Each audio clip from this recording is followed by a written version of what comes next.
This is how I make the butter for every dinner party that I host. If you love French butter, this is how you make it. It's actually really simple. So what you start with is just tubs and tubs of cream, and you add 6 tablespoons of yogurt for every half gallon. So for a gallon of cream, you would add 12 tablespoons. What you're going to do is just sit it on the counter covered with the lid on for 48 to 72 hours. 48 hours is the sweet spot for me, and this is what it turns into.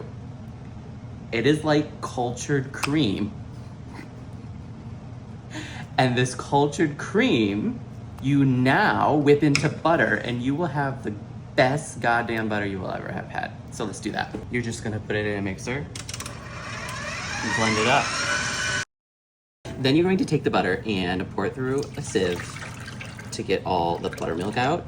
And look at that. Look at that butter. And that's only like a third of it.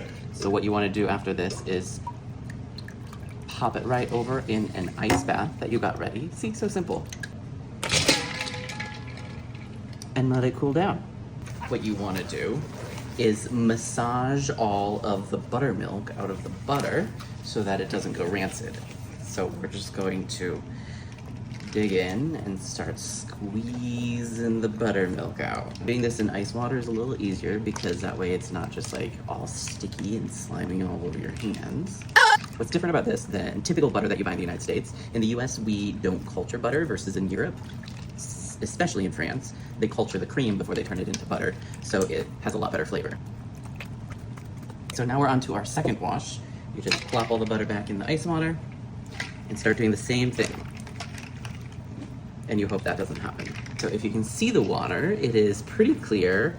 We're just going to go and squeeze the water out of balls of butter. We need the butter, again, just to make sure that all the water is out of it. Look at this gorgeous chunk of butter.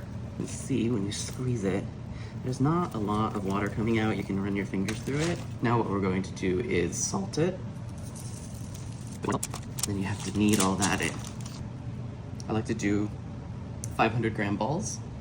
Last step, got to wrap the butter in some parchment.